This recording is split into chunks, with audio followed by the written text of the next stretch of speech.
Today we're making Butterick 5708. Should be simple, right? Yeah, not exactly. Unless you already have some sewing experience, this one can be a little tricky. So fair warning. Maybe practice a few easier bodices before tackling this pattern. You'll thank yourself later. First thing I like to do is iron the pattern pieces. It sounds small, but it keeps the folds from messing with your fit later. Little things like this save a lot of frustration. Then I trace the pattern onto Pell-On tracing fabric. It keeps the original pattern in good shape, and if I want to use it again down the road, it's ready to go.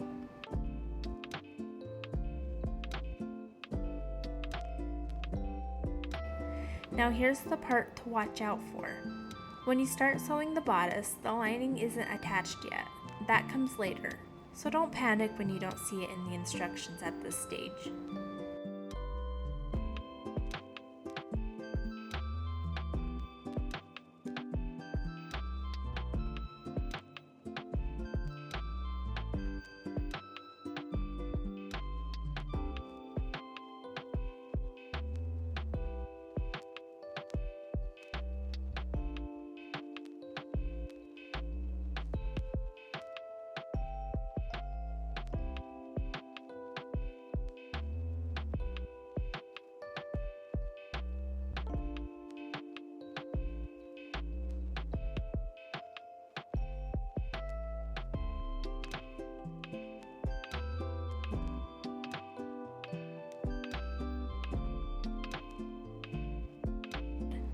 Place gathering stitches on all 4 sections, sew the front pieces together, then the back.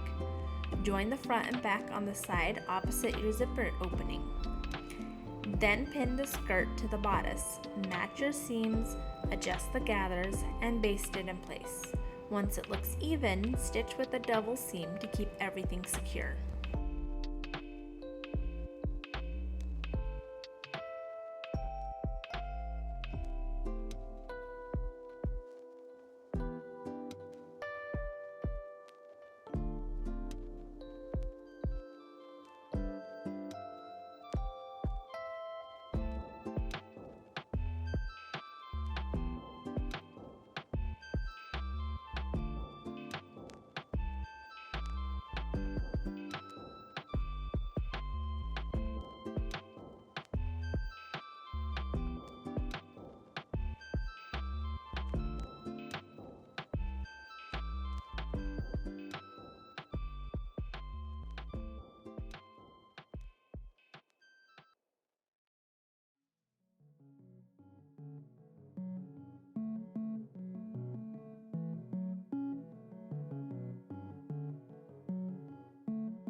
The zipper foot.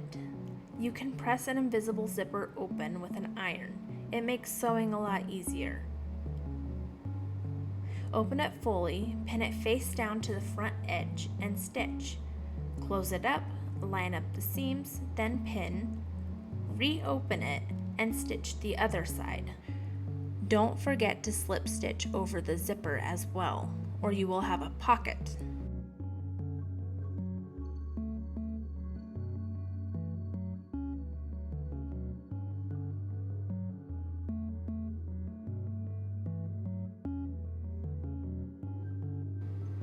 Now the lining comes in, sew it just like the bodice, then pin right sides together with seams matched. All the way around you sew.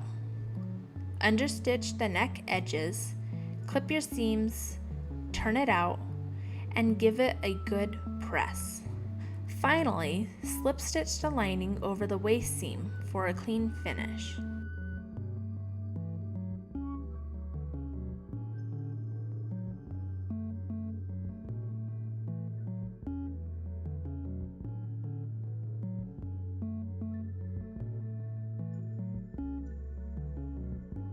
Alright, time for the bodice fix. Here's what I did step by step so you can avoid the same headaches. Adjust the side seams. I needed a little extra room, so I took in the side seams a bit lower down than the original pattern suggested. This helped my bodice hug my shape better without feeling too tight at the top. Include the zipper in the adjustment. Don't forget your zipper. When you're changing side seams, make sure the zipper area still lines up. I had to reposition mine slightly so it sits flat and zips smoothly still. Pin, try on, repeat. This part is key. I pinned the seams, tried it on, made tiny tweaks, and then pinned it again. It's like a mini fitting dance.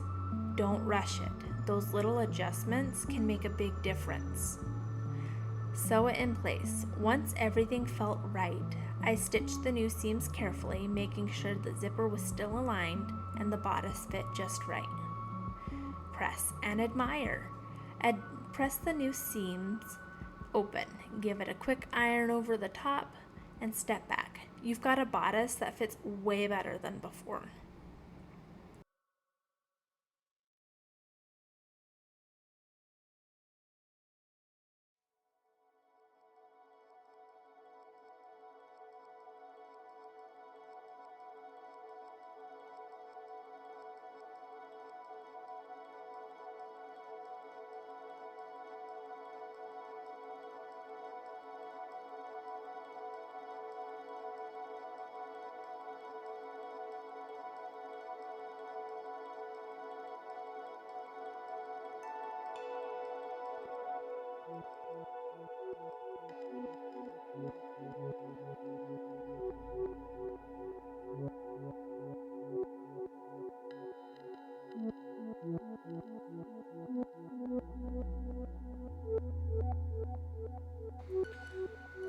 So here's where things took a turn.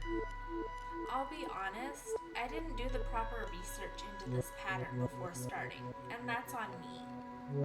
The bodice, yeah, it did not fit the way I expected, which means I'm basically back at square one, reworking the top so it actually fits my body. Not exactly the outcome I was hoping for, but that's sewing, right? You live, you learn, you unpick. See, sometimes mistakes aren't the end of the world. They're just a chance to make things better. And the last step, hem the dress. Stand back, take a breath, and admire your work.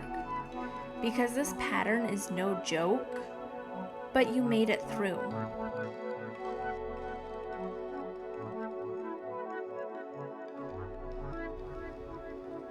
The lesson here is, don't skip the prep work.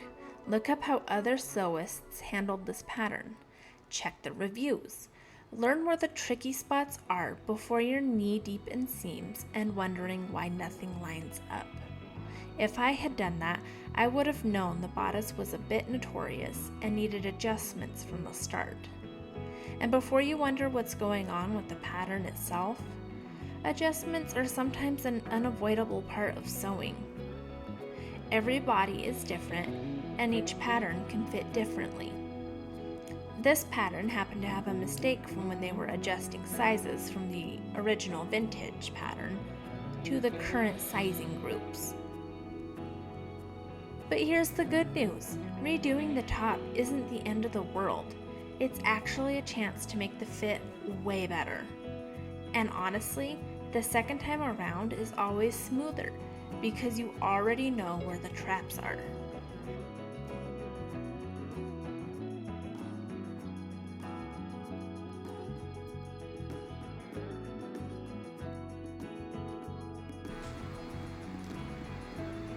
The lesson here is, don't skip the prep work. Look up how other sewists handled this pattern. Check the reviews. Learn where the tricky spots are before you're knee-deep in the seams and wondering why nothing lines up. If I had done that, I would have known the bodice was a bit notorious and needed adjustments from the start. And before you wonder what's going on with the pattern itself, adjustments are a sometimes unavoidable part of sewing. Every body is different, and each pattern can fit differently. This pattern happened to have a mistake from when they were adjusting the sizes from the original vintage pattern to our current sizing group. But here's the good news. Redoing the top isn't the end of the world. It's actually a chance to make the fit way better.